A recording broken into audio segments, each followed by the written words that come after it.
Hi, Romil. Hi. Can you hear me? Just say hi. Yes, If you Srikanth, can hear I me, can hear just you. give me a hi. Right. Hi, hi. I'm Yes, I can hear Srikanth, you. and today we have a speaker amongst us who has been very serious about endurance. He's been an ultra marathoner. He's set a course record in Ladakh for the 111-kilometer ultra run among the non-Ladakhi category. He's a Boston marathoner. He's done it in 3 hours and 7 minutes. He also is a half Ironman podium finisher and a Mount Everest expedition team leader. Please welcome Romil Bharatwal.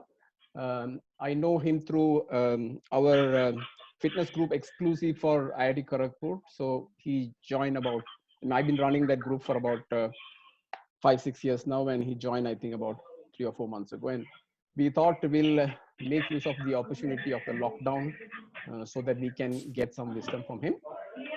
Today, we are going to follow a interview format. To interview him, I also have another full marathoner. He's also alumni from IIT Kharagpur, and he's a sub-4 marathoner. Both of us got together and we wanted to make this event happen. There are some basic house rules.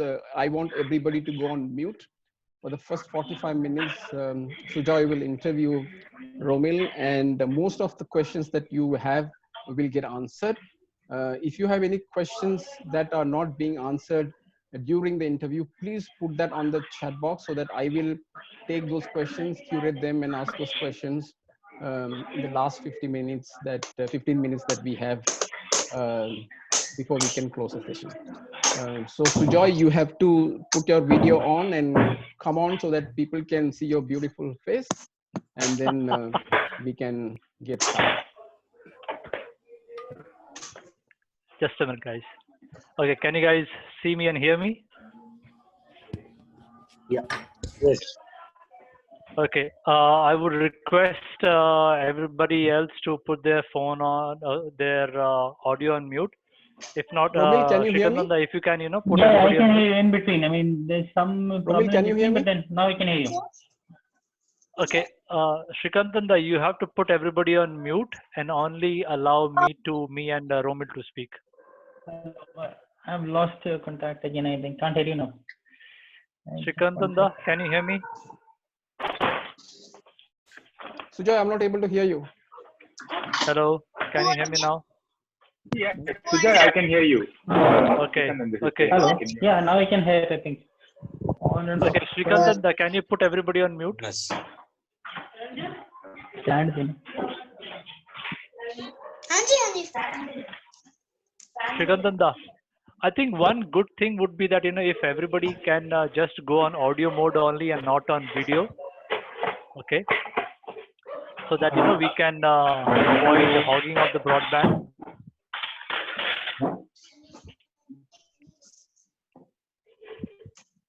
Srikanth, put everybody on mute or give me the. Hello. Oh, just 1 sec.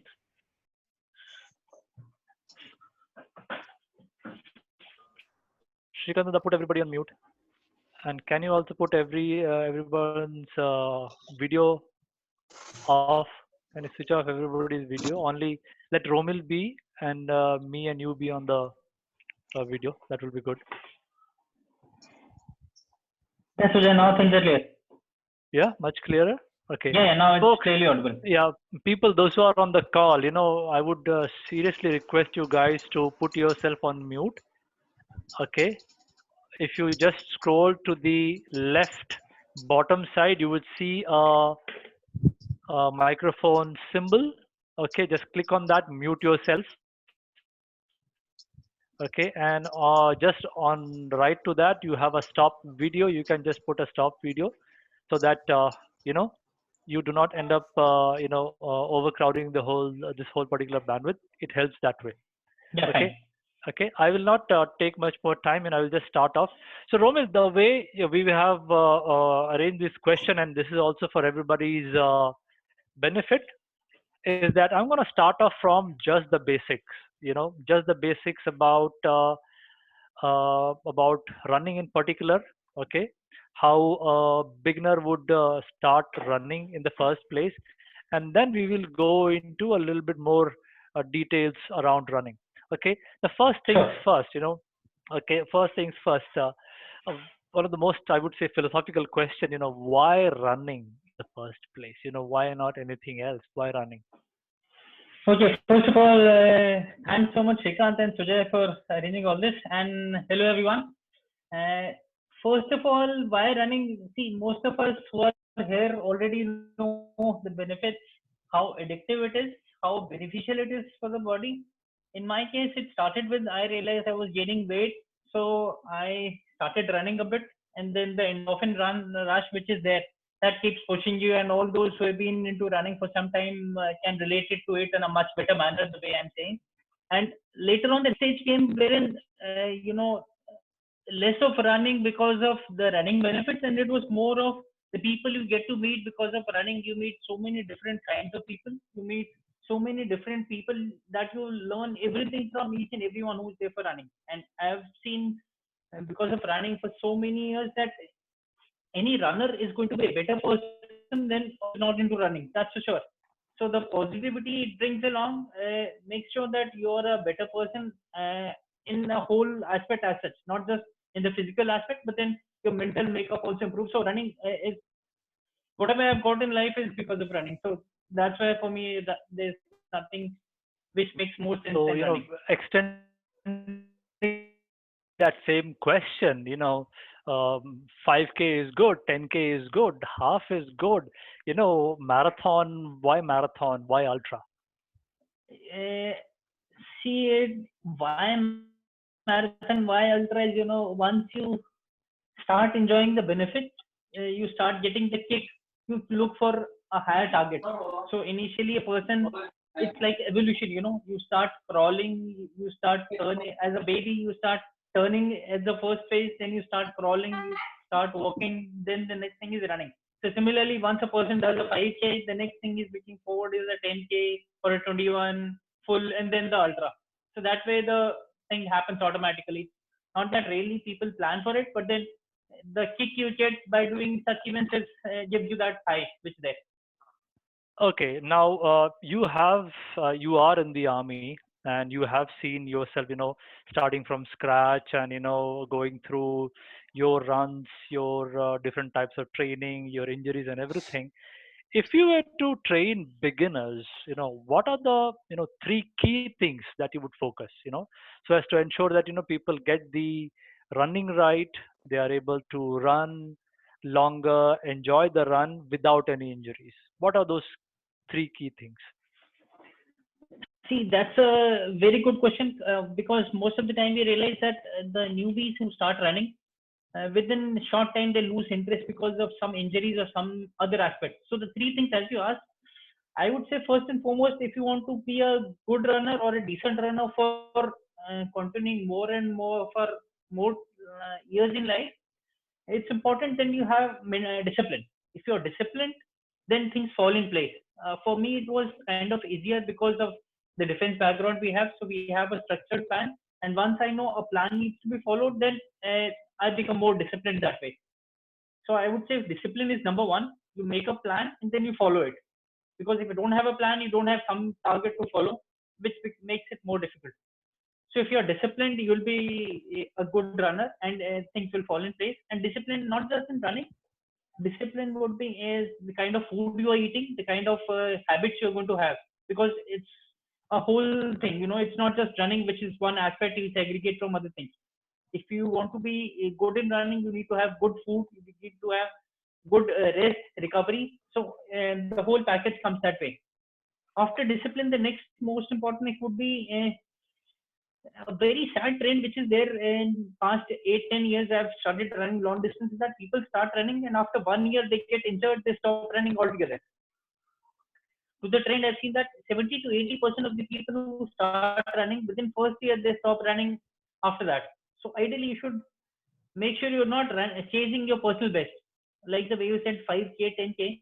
I've seen people going from a 5K in first year by the end of first year, they end up doing a ultra marathon. For short term, it is good. You get that high, but then there are no heroics in that. You're not gaining anything. I'm dead sure these kind of people, you'll not find them running after 2 to 3 years maximum. Most cases you will find after 1 year they'll shut shop and go back to their old lifestyle. So ideally you should take time, build up slowly. There is no hurry. There is enough time to do your 5K, 10K, half, full, ultra. Make sure you give adequate time for that. So most important, don't chase your PBs. Personal best is fine. It will come automatically if you're disciplined. Third thing I'll say is that eat healthy. So if you're training hard, you're giving a lot of time to running, you're enjoying your running, make sure it should not come as an excuse for eating whatever you're getting or to increase your diet. Eat healthy, homemade food, that is the best. There's no substitute to that. Stay away from sugar, carbonated drinks, soft drinks, junk food. We all know what is good or bad. It's just that we have to make sure we follow that so as to make sure you sustain your running for longer times. So these three things, as I said, discipline, don't chase your personal best always, and then eat healthy. That's the three things which I think are most important. Okay, so I will also add a little bit. Maybe you can add pitch into that one. Sure. You have come from the army background, and discipline has been literally imbibed in you, left, right, and center. Right. If I were to say that you did have your so-called coaches in your army, what do you call them, commanders or your this thing. So I think many people do have discipline, but the people, those who are not in the army background, would definitely benefit from coaches, okay, to instill the discipline. So I think discipline, that's really good. Yeah. Yes, you are right about the personal best. We need time to, the body also needs time to take the brunt of the new training and adapt to it, rather than pushing too much. We have to take it slowly. Plus the idea of having a good nutrition, okay, to ramp it up. Now, Right. that is the first three. Okay, now that is the first three so-called three things that we need to talk about. Now, in this, we talked about discipline and we talked about the so-called not chasing the PBs. So in between these two, we definitely would have a whole bunch of so-called training plan, Right. okay, and workouts. Okay. Now there was a time when people would not be focusing on any strength training when they were doing running. Okay. Strength training has picked up a lot of steam in the last, what say, 5, maybe 7, 8 years. Strength training has Right. picked up, and I do see a whole bunch of stuff. Now, if I were to, ask you based on your army, background as well as your own training, let's look at newbies and let's look at intermediates. I'm not going to go to the experts. I'm assuming experts know their stuff. Let's look at these two categories, newbies and intermediates. Right. What training plan? Okay, I don't want in detail. What training plan would you, tell them from running perspective, and what training plan would you tell them from strength training perspective? Let's take the newbies first. Okay, so as far as the newbies are concerned, I would say, generally people make mistakes because they are aiming for something more in life rather than, let's say, a newbie wants to start running. He'll see a friend of his who is doing a 10K in, let's say, 1 hour or a 50 minutes. Okay. So they want to achieve that 50 minutes right from the word go. So they want to train 6 days a week or 7 days a week. Okay. What ideally should be the case is you should assess your personal strength as of now, that how far I've been running. So if you're starting now, you should start from where you are rather than where you want to be. Okay. Generally, people make that mistake. Okay, if I want to do a Boston Marathon, I want to run 7 days a week, and they start running 7 days a week from next day onwards. Rather than you build up slowly. For a newbie, it's very, very important to generate interest to come back again tomorrow or the next day. Okay. So ideally, a newbie should start with walks. Okay. A person, like we used to run this Couch to 5K program in IIM Lucknow a few months back. Okay. What we used to do was we used to have workouts for them customized. As you said, training plans. You cannot generalize any training plan would fit everyone else. Mhm. You need to have a very, very structured training plan customized for you. Okay. And that is only possible if you have a coach and he gives you directions, Okay. right? So thing is, for a newbie, you should start, if I am a totally new guy who is not been to running, I should start with walking. Mhm. So you have 3 to 4 days of walk per week. Mhm. And once I'm comfortable with that, then you start running. And how do you start running is you have a mix of walk and run in between. Okay. So you walk for 5 minutes, then you run for 1 minute, then again walk for 5 minutes, run for 1 minute. Once you're comfortable doing that for let's say 2 to 3 weeks, then you increase your running time and decrease your walk time. Okay. So you do next time you'll do a 4-minute walk, 1 minute. Okay. So next time what you do is you do a 2 minutes walk, 3 minutes run. Then once Okay. you're comfortable with 30 minutes of running, then you build up slowly. Okay. Okay.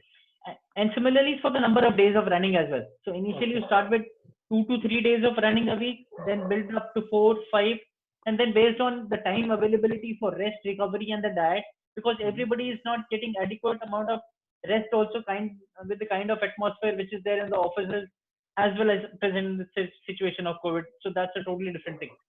Okay. So ideally Okay. you should build up slowly rather than looking at others that if he's doing a 50-minute 10K, I should be doing the same. Not Okay. easy to follow that. Okay. Okay. That, What about that is as far as the newbies are concerned. okay? And the intermediates? For intermediate or any other runner, I would say you assess yourself. What I used to tell my other friends also is that you take a average of what workouts you have done in the last 3 months Okay. and build up your weekly mileage based on that. You know, Okay. let's say I have not been running for last 1 month or 2 months, and then I want to start again. I cannot start from where I left. Okay. I have Okay. to start from any decent, let's say 3 days a week or 4 days a week. Mm-hmm. So based on that, you build up your training plan. It's very, very Okay. important to have a structured plan and then follow it. Okay. Okay. So for an intermediate runner, I would say take an average of let's say last 1 month or 2 months, take Mm-hmm. your weekly mileage, and then as we say, we have a 10% rule, increase the mileage by 10% every week. Let's Okay. say this week I have done a 50K Mhm. mileage for this week. Next week I'll build up to 55. Next time Okay. I'll do maybe a 61, and then third week I do a pullback. That's what I used to follow. Okay. So 3 weeks Okay. I used to go 10%, 10%, 10% increase, and then fourth week Okay. I used to go a pullback week, Okay. and then again I start. Okay. So basically what you are saying is that you have a straight line that goes up, 10%, 10% increase, and then there is a deload, Yeah, and then again you do a 10%, 10% increase. So correct. there is a, okay. So those, if I were to take, the three major training run types, okay, if I were to take the three major training run types, so you've got the so-called interval training, some people call it sprints, okay, so that's one training type. And then you have the tempo runs, okay, the longer fast run or lactate threshold run Yeah, that people call it. And then you have the long, slow, okay, steady state runs.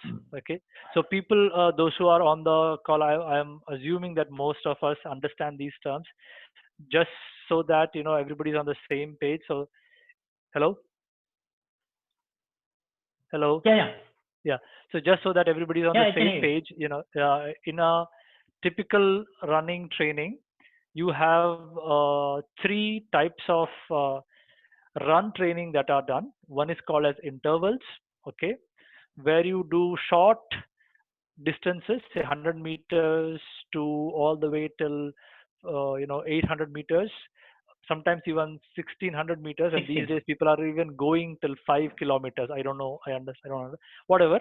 Okay. So they run at very fast speed for these shorter distances, take some rest, and then again run that same distance at a very fast speed. And this is done for, say, starts off with, say, 6 rounds, then it goes to 10, 11, 12. Okay, sky's the limit.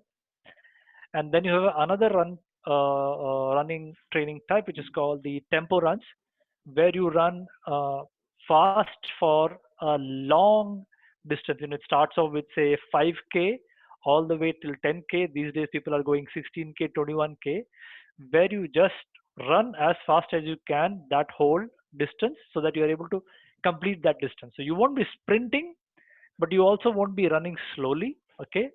It is where your running effort is somewhere around 8 and 9, 7, 8, 9, yeah, somewhere around that. And then you have the long, slow, steady state runs where you run really long distances but at a very slow state. Okay. Now, Roman, the question to you is, okay, hello? Hello, guys. Did I miss you? Hello? I can hear Yeah, you. Hello? Tujay, I can hear you, Tujay. Listening. Okay. Yeah, Okay. we can hear you. Okay. I think we lost Romel. Hold on.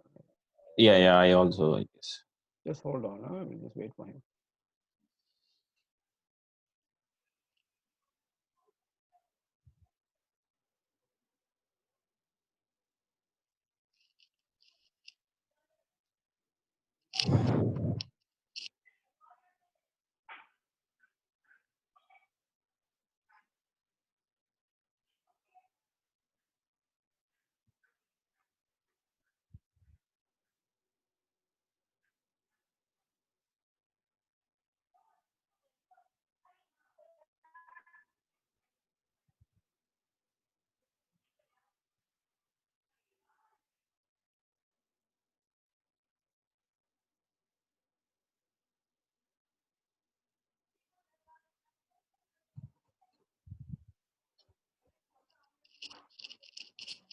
I can also hear everybody. Yeah, we can hear you. It's just that I think Romel Yeah. dropped off. I guess. Yeah.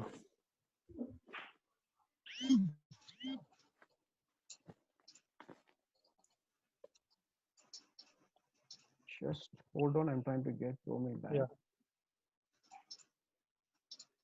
Romel is there.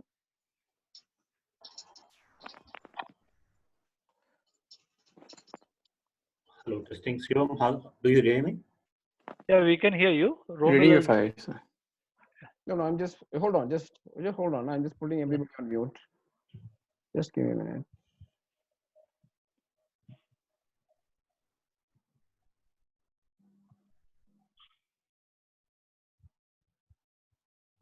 Oh. Romel. Let me just find out what happened to Romel.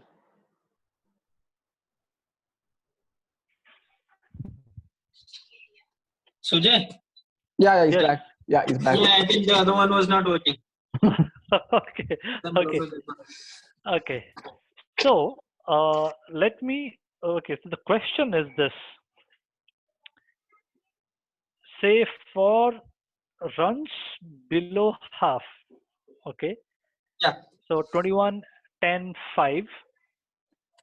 What will be your priority within these three running types?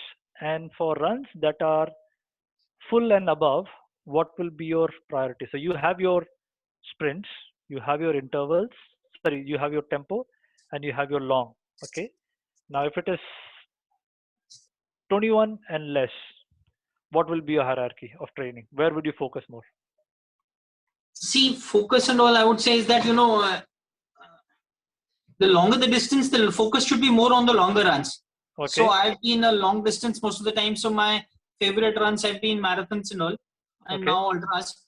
So what I realized is that I follow a philosophy by a coach called Arthur Lydiard. Okay. So what his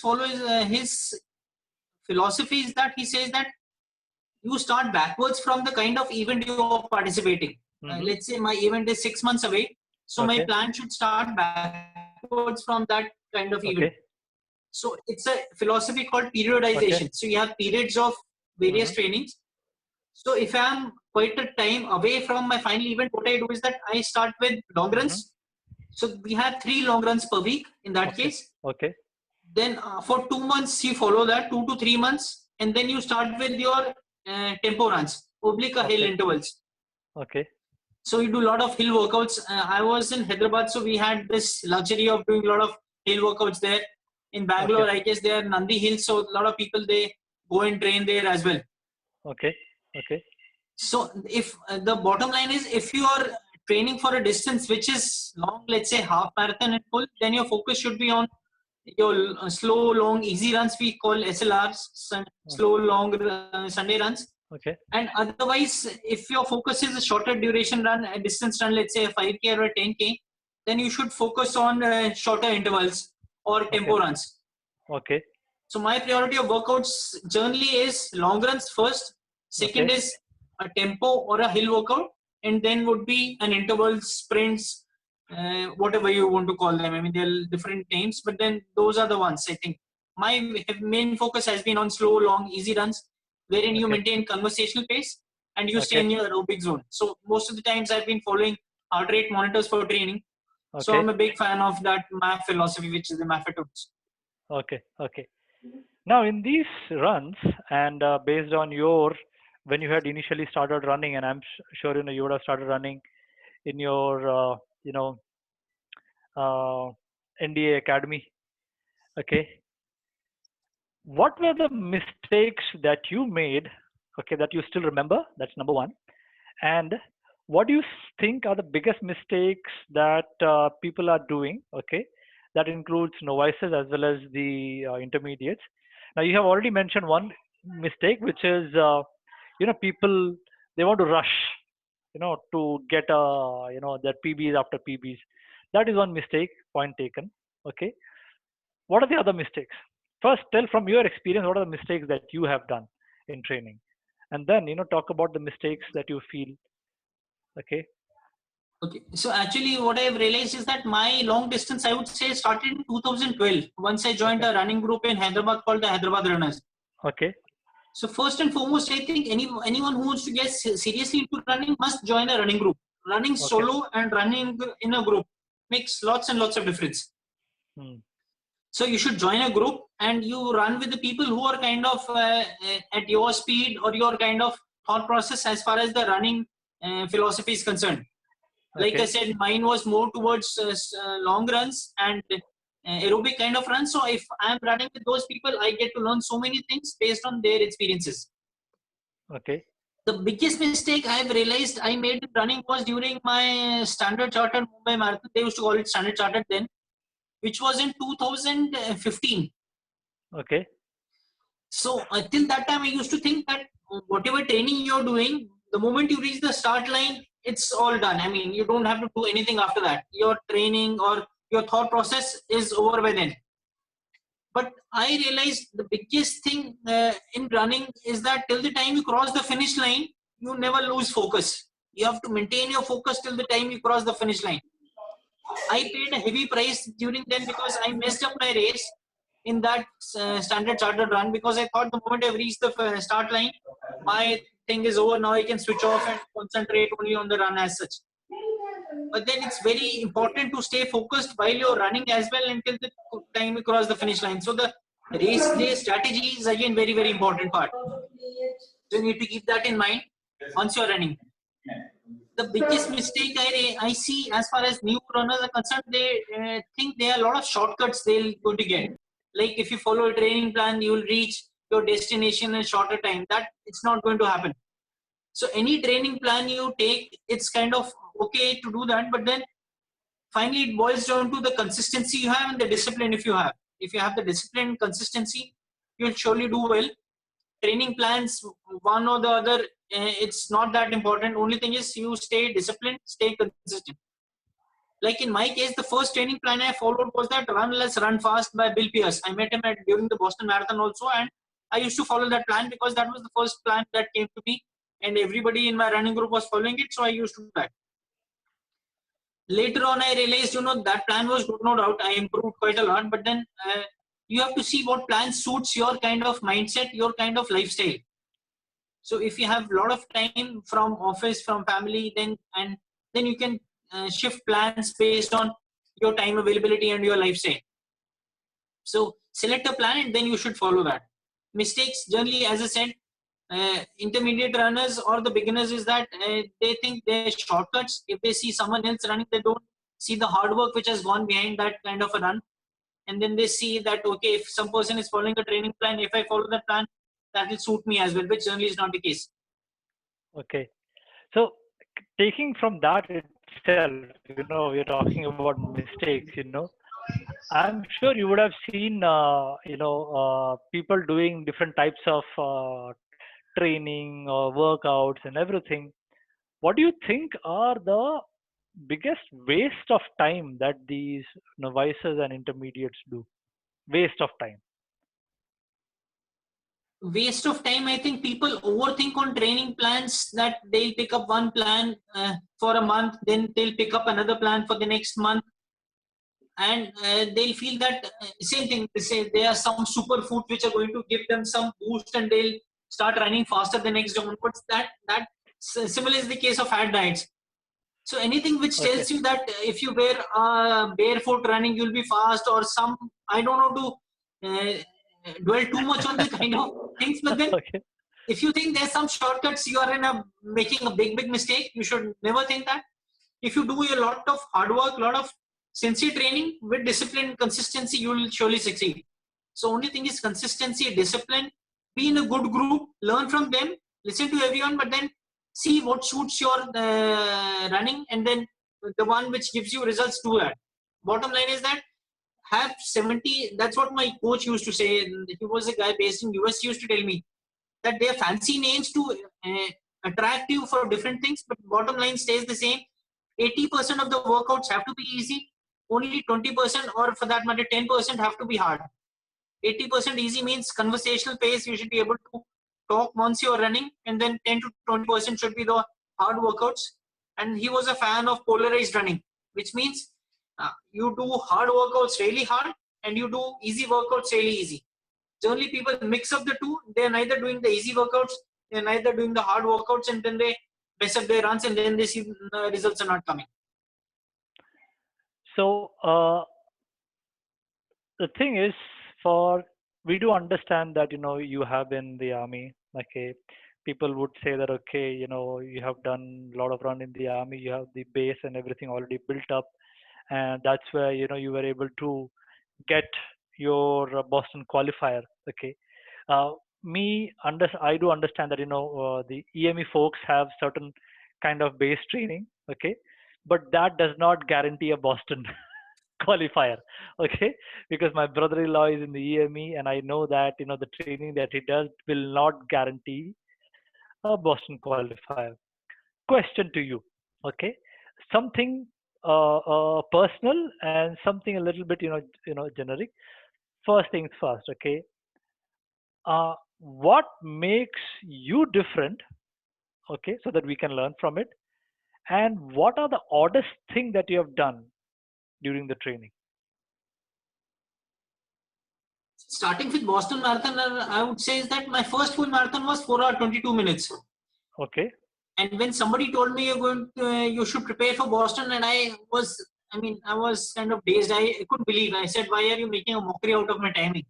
So that was the start. So being in army doesn't mean you're going to be a good runner for a Boston Marathon, Boston qualifier. So that's a mistake if anybody thinks like that. So it's all sheer hard work and all. As regards the second part which you said, was that things which make me different is that, as I said, the background in army makes a difference, which means that discipline was there. I mean, even if I'm not a good runner, the discipline aspect has to be there inside an army guy. So that makes the things different. And then I was easy to forget what wrong things I was doing in army as regards the running is concerned. Okay. Because army doesn't train you to be a good runner. Okay. They train you mentally to be handling the situations in a different manner. Okay. So army never trains people for marathons and all. Okay. They train you to be good soldier, and they train you to be good people at leading men. Okay. So that was the aspect which were drilled inside me. So there were a lot of negative aspects which I'd learned as far as the army training is concerned for running. Okay. So we used to run even when we are not having adequate diet properly for the running, not having water. Even we used to have cross country runs, 15 kilometers, 16 kilometers, and we never used to have water. We used to think, I mean, why do you need to have water while you're running, and that too 15, 16 kilometers. So initially it was a setback. Once I saw people stopping and having water, and 10K, I couldn't Imagine why would somebody do that? But then slowly I forgot those aspects, and then I learned the scientific way of training, and then learning from that that you need to have proper nutrition once you're running, preparing for runs, and those kind of things. Apart from the odd things, I would say is that the funny thing which I did was during the Boston Marathon, it was pretty warm, and I'm a big fan of compressions. So you used to Okay. have that compression where both tights, lowers as well as up. So initially, my kids and everybody used to feel very awkward being with me or seeing me run in those tights. But then I realized, if it is helping me out, it doesn't matter what other people think. So that's what I used to have a lot of compressions, and then for the Boston Marathon also I was wearing compressions, and then I realized it was getting warm and the core temperature was going high. So I folded the thing, and like a small thing, I wore it till here, folded the thing, and then I ran, and wasn't too bothered about what other people would say I was wearing or things like that. Okay. Okay, let me go back to when I talk about running. Let's talk about injuries. Okay. Now, first of all, how do we even prevent injuries in the first place? How do we, even before I say, one is I do something to prevent injury. Then Right. I am trying to figure out that how do I understand the signals from the body saying that, okay, am I gonna have an injury soon? Okay, what are the signals that how do you figure it out, or for that matter, do you even bother in that particular case saying that, okay, let me see, something is not working, maybe these are signals for injury. Okay, what are your thoughts on injury prevention, getting to know if I'm going to be injured, and then how do you fix the injury, or what's your mental makeup to handle injuries? See, first of all, one has to keep this thing clear in his mind. If somebody is running or doing any physical activity, then he's bound to get injured. Okay. Right? Yeah. And the way you said prevention, very important. One should avoid as far as possible. How you prevent is that, first of all, try and avoid running on hard surfaces as far as possible. If you're not got injured running on hard surfaces, doesn't mean you will not get injured in future as well. Mm-hmm. Everybody is different, so avoid as far as possible running on hard surfaces, roads. Try and do on kacha track, mud, or park. Those kind of surfaces are ideal. It's only during the runs or a few runs before the event you should plan and run on hard surfaces. Otherwise, there is no point running and getting injured. Okay. Other thing is, for avoiding injury, one would do a lot of strength training to build up your muscles. What people generally avoid is that they'll get half an hour slot or a 1 hour slot in the morning. They'll say, let's make the most use of it and run for the maximum time, rather than focusing on strength training and your muscles strength as well as your flexibility. Okay. So those things become very important. Whatever time you have, make sure you do proper strengthening. You have a good warm up and a cool down. Run and all is obviously fine. So for beginners, very important to have. Running is one part of it. Make sure you do a lot of strengthening and conditioning for your body to make sure your load is taken care of once you're running. Just in case you get injured, even after all the precautions, which is going to be the case with everyone, don't get disheartened. Everybody gets injured. Everybody has to get over it. And you can avoid getting injured next time is that if you find out the early signs, the moment you have even a slight hint of getting injured, you should back off. Reduce your mileage, take a rest. Don't try to run through your injury. You might be able to run through it for an event or certain time, but then it's not going to help in long runs. Another aspect I've seen is that mostly with newbie runners, that they want to register for every event. One Sunday they'll have an event, next Sunday they'll have another event. I tell you, that is the worst thing which can happen. I used to have 1 or 2 events a year. That's about it. Because once you are registered for an event, you generally are not that disciplined to take it as a training run. That doesn't happen. Once the start line is reached, you start to give your 100%. In the bargain, you tend to get injured. So have your A races well defined, well in advance. Make a structured plan, prepare for it. Okay. And then what happens is that you'll not get injured because your focus is for a run which is 6 to 8 months away from now, or a 4 month apart. So if you have proper gaps between your events, you will not get injured, as the chances of injuries becomes less. Once you getting slightest hint, back off. Don't try to run through your injury. Once you get your injury, then make sure you get adequate rest and do a lot of. I'm a big fan of foam rolling again. Good food, good nutrition, good recovery. If your recovery is good, your next day workout is going to be good. As they say, rise. You rest well. You have icing, compression, and elevation. So if you follow these 4 things, your recovery is going to be better. And you have the more sleep you get, as your training load increases, the number of hours of sleep should go high. So these are the aspects which you need to keep in mind. Good recovery means good capability to improve your timing and runs more frequently. Now you did talk about the fact that we need to have structured program and everything, and for injury prevention is very much important. You need to have your strength training. Now let's talk about strength training. Now when we're talking about strength training, there are a whole bunch of strength training that is available on the market. And to be very honest, if you see most of the runners I see, they only do the lower, basically the lower limbs, and the core. What is your take on strength training? And I'm sure you would have heard about this functional training. What is your take on functional training, strength training, or for that matter, any so-called cross training that will help in running? There are a lot of philosophies which keep coming, a lot of studies which keep happening as far as the running and all is concerned, and the strength training, cross training again. So when I used to train, at the peak of my training, at that time I used to have a lot of cross training in the form of swimming. Swimming is the best, out of running, cycling, swimming. I think swimming is the best cross training one could ever have. So swimming is very, very important. Cycling, as far as possible, you should have mix. So a beginner, if he's been told to run 2 days or 3 days a week, it doesn't mean the other 3 days he needs to sit on his couch, watch TV. So most of the time on the other days he can do cycling and swimming if possible. Swimming any day is great for cross training. Strengthening, my coach, I used to strongly advocate that there's no point lifting a lot of weights. It's not going to help. That's why if you see the body structure of long distance runners as well as sprinters, totally different.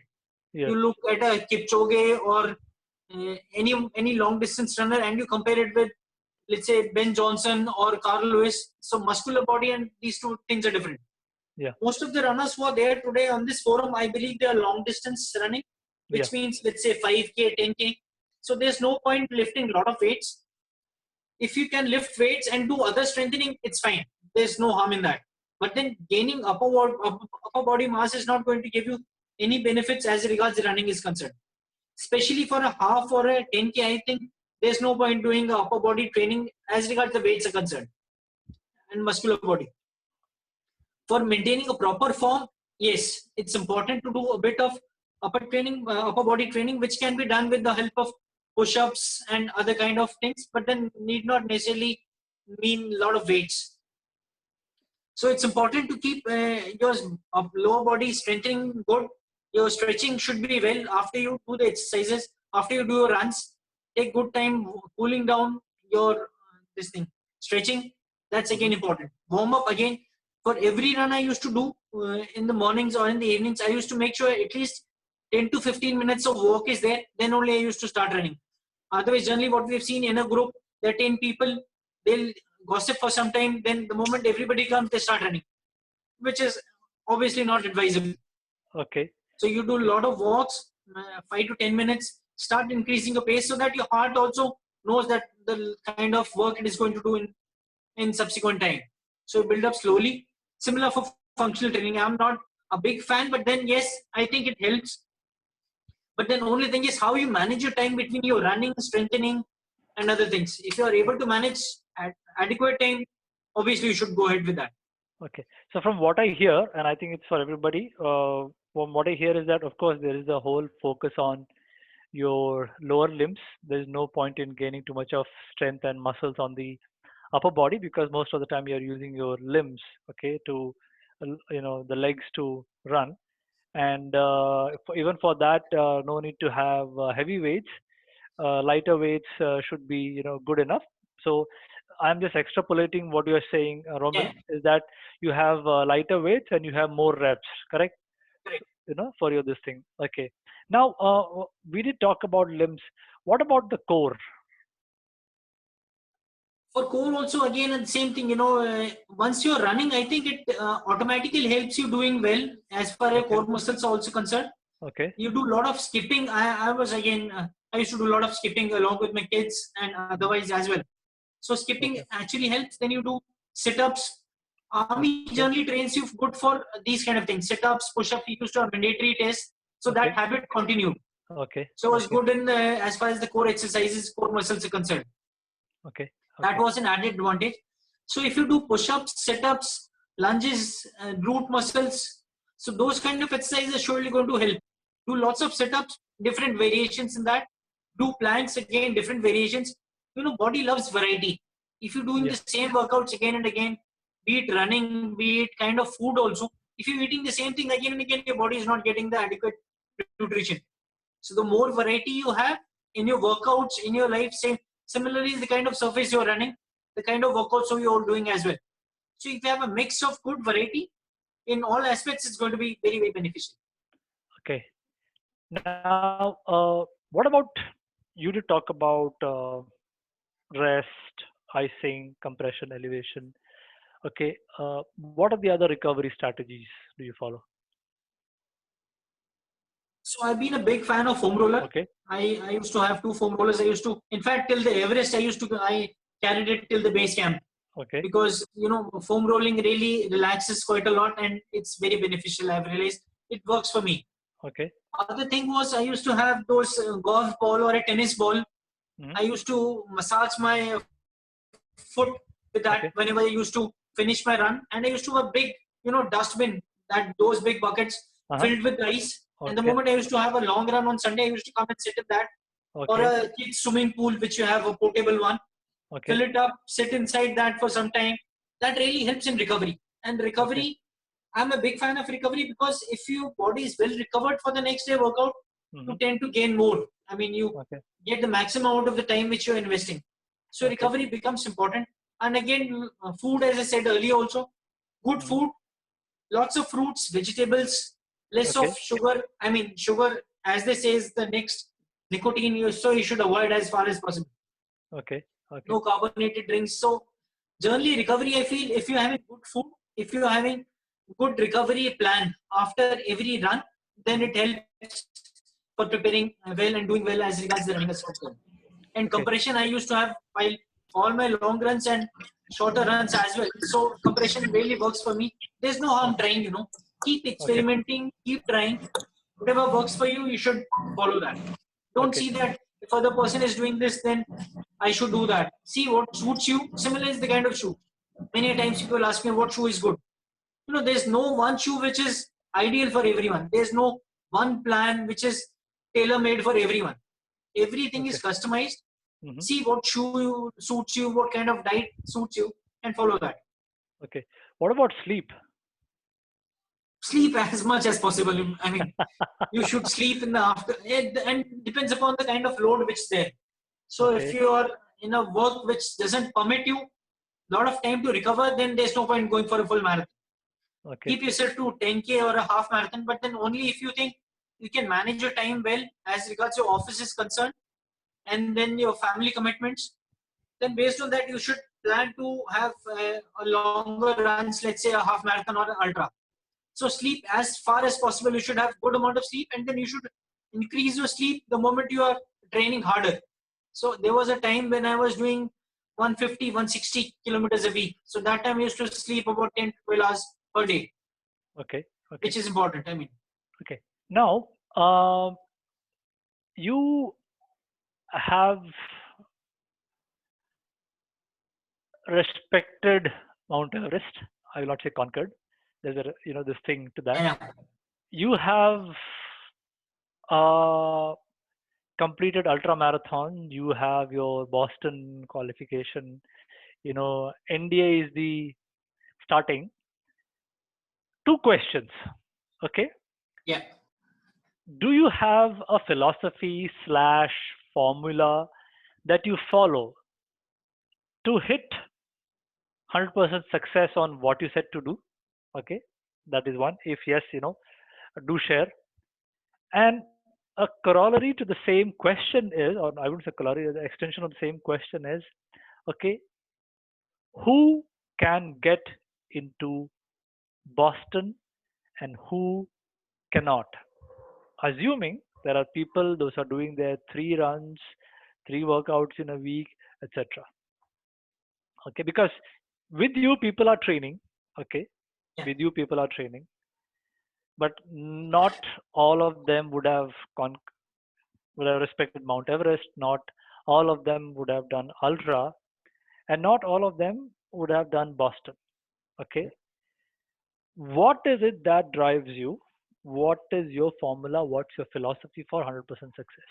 Okay, Romil, before you start answering, I just want to call timeout because we got like some 10 minutes. We can extend it by another 5 minutes. So take this last question from Sujoy, and then we will open up questions for the audience. I already got 2 questions, so I will ask those questions once you finish answering this. Right. So first thing is, first I'll take the Boston thing. So as I said, there was this philosophy followed by a guy called Arthur Lydiard. So if you can Google it, you will find, as they say, that most of the training plans which are existent right now are coming from that plan only. So he used to have this philosophy that anyone, and when I say anyone, he used to say anyone can run a marathon. And he had trained 3 people. One of them was not physically capable also as far as the physical capabilities of the body is concerned. And then he trained them to be Olympians. So if somebody can train for Olympian, I think Boston is also not too difficult. The only thing is that I would say that 3 days workout per week would be difficult as far as my philosophy of training is concerned. I think I remember doing, let's say if I go by a mileage of 150, 160 in the peak time, 160 kilometer mileage you cannot have in 3 days a week at all. Okay. I'm a big philosopher of mileage. So I think for mileage, you need to have at least 5 to 6 days of running. And in a week, I used to do 7 days a run, including double workouts per day, morning, evening, both times. So then only I think you build up. So, but then everybody is different. There are people who have set records also with 3 days of running. Only thing is that you need to have those run less, run fast. Other days also you should be able to follow it up with adequate amount of training days. It's not that 3 days you're running and then you're just sleeping for the rest of the time. So Boston, anybody can do, provided they have the discipline, they have the time. Okay.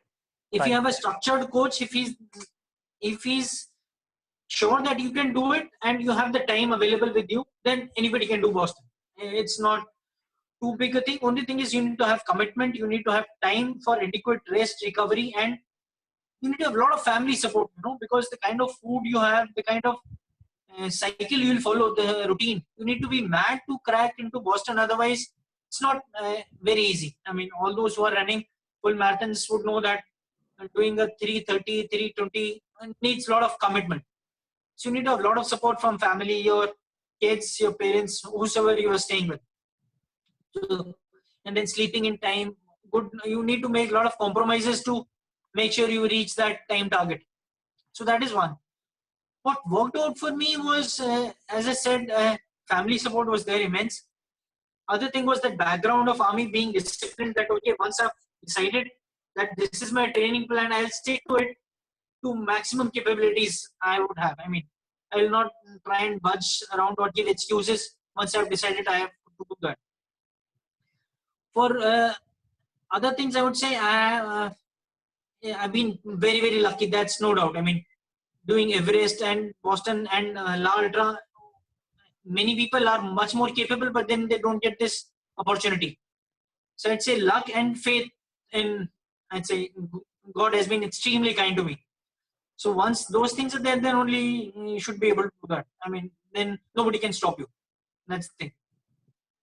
Okay.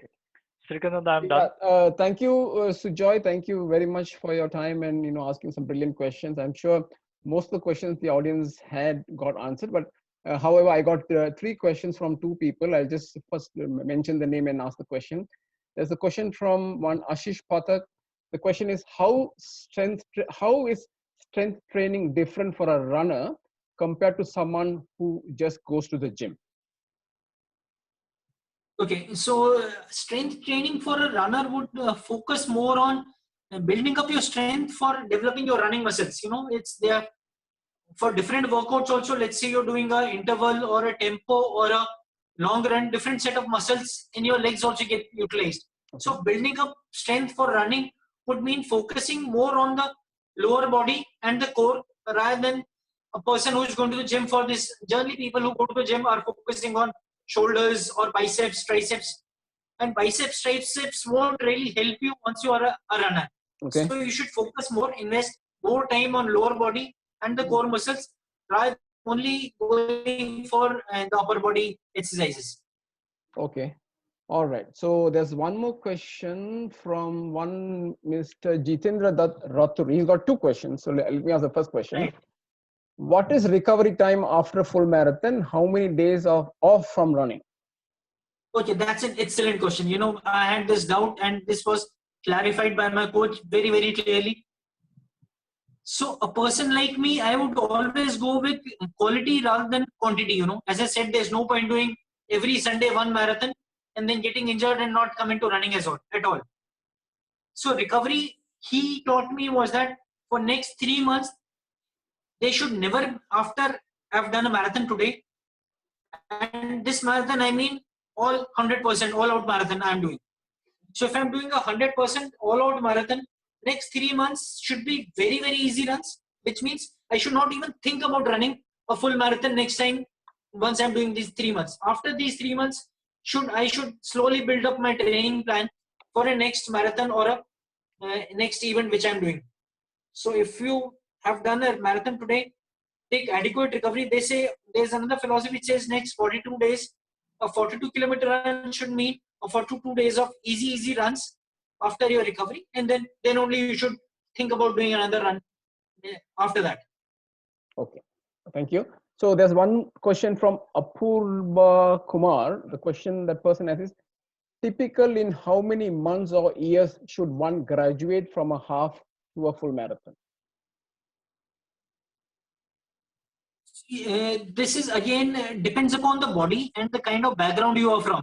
For an army guy or a defense guy, it will be much easier to transition from a half to a full rather than a person who has never done a 10K also in life and he wants to graduate from a half to full. So it depends on person to person.